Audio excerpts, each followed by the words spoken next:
Hoje vamos considerar mais detalhadamente a grande comissão, a comissão evangélica dada por Jesus aos discípulos em Jerusalém e que se estende até nós hoje. Vamos ler o texto de Mateus 28, 18 a 20. Jesus, aproximando-se, falou-lhes, dizendo: Toda autoridade me foi dada no céu e na terra. Ide, portanto, fazei discípulos de todas as nações, batizando-os em nome do Pai, e do Filho e do Espírito Santo, ensinando-os a guardar todas as coisas que vos tenho ordenado, e eis que estou convosco todos os dias até a consumação dos séculos. Veja, irmãos, nesse texto nós encontramos 4 vezes a palavra toda, ou todas, ou todos. Toda a autoridade. Qual é a autoridade? A autoridade do Senhor Jesus Cristo. Qual é toda essa autoridade? É a autoridade suprema do Deus Filho, do Cristo, do Evangelho eterno. Toda a autoridade é dada ao Senhor Jesus. Mas ainda diz assim: fazei discípulos a todas as nações, portanto a todo o mundo. Ninguém é excluído do plano da salvação. E a comissão evangélica, a ordem dada pelo Senhor Jesus aos discípulos e a nós, é que preguemos a todas as nações, que ninguém seja excluído. Ensinando-as a guardar todas as coisas que vos tenho ordenado. Todos os ensinos. Quais são os ensinos de Jesus? Os ensinos de Jesus estão simplificados no amor a Deus e no amor ao próximo. Quando amamos a Deus e quando amamos ao próximo, nós praticamos os ensinos de Jesus. Como diz o Senhor Jesus, os meus mandamentos, se você me ama, vai guardar os meus mandamentos, e os meus mandamentos não são pesados. Os meus mandamentos são fáceis de obedecer. É isso que devemos ensinar a todas as nações. Ensinar a todas as nações todos os mandamentos.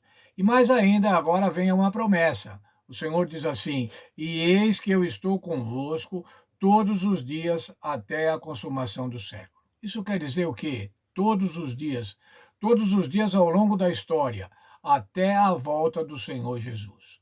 O Senhor Jesus tem estado com os seus discípulos todos os dias, desde 2000 anos atrás, quando foi dada essa ordem, até os dias de hoje, e vai estar até o dia da sua breve volta. Qual é então a missão da igreja? A missão da igreja é fazer discípulos, é pregar o evangelho, é anunciar a volta do Senhor Jesus. Bem, mas muitos têm dificuldades para testemunhar, entendem que é difícil testemunhar. Todo aquele que recebeu uma nova vida em Cristo é chamado a testemunhar. Muitos pensam no testemunho quando algo que não conseguem ou não querem fazer. Você se imagina pregando em uma esquina ou apresentando uma série de estudos bíblicos complexos e então desanima. Eu? De jeito nenhum. Sou introvertido. Testemunhar não é para mim. Mas o que é testemunhar? Testemunhar é relatar um evento, relatar uma situação, um testemunho pessoal, um testemunho ocular, testemunhar o que foi visto ou o que foi sentido. O verdadeiro testemunho é frequentemente contar o que Deus está fazendo em sua vida, perceber o que Ele está lhe ensinando enquanto você cresce nele e então compartilhar essa esperança com outros.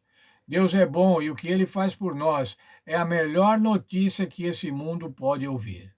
Não podemos e não devemos ficar em silêncio. Ele o redimiu e o chamou pelo nome, você pertence a ele. Haveria notícia melhor do que qualquer pessoa quer ouvir, ou em qualquer lugar? Veja, irmãos, quando nós temos uma boa notícia, nós gostamos de contar aos outros, gostamos de contar aos amigos, gostamos de compartilhar. As boas notícias da nossa vida cotidiana. Mas e a boa notícia? Essa boa notícia é saber que um Deus Filho, veio a esse mundo morrer para me salvar, para me resgatar e para me dar a vida eterna.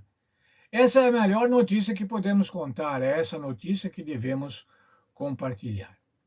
Veja só o testemunho de Pedro e de João.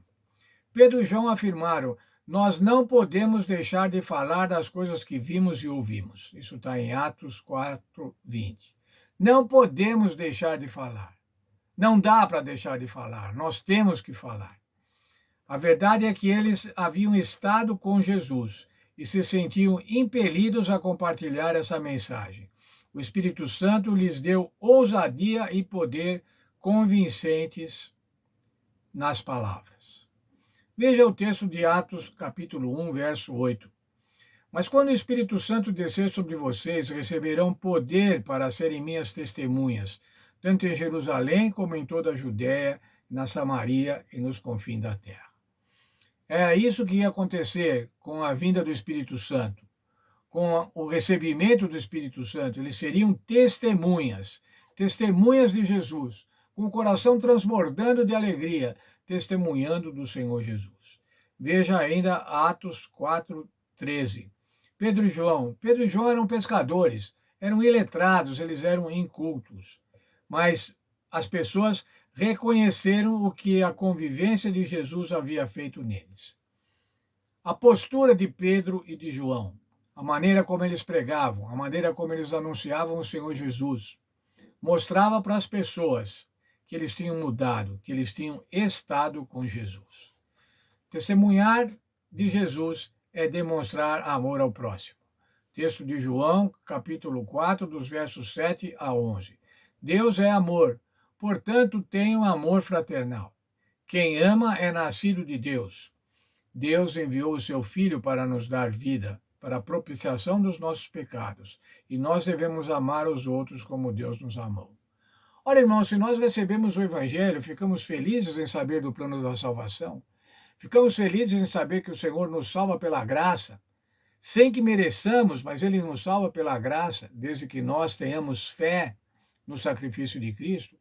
Se nós nos alegramos com isso, se nós amamos o próximo, nós vamos imediatamente contar para ele.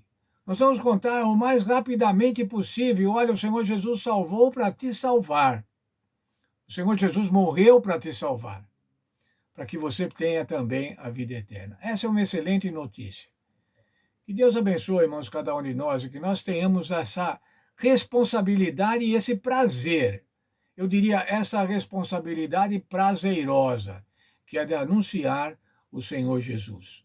Anunciar a salvação, que só é possível por conta do Senhor Jesus. Que Deus esteja com cada um de nós, nos incentivando e nos ajudando para que possamos testemunhar conforme a ordem do Senhor Jesus.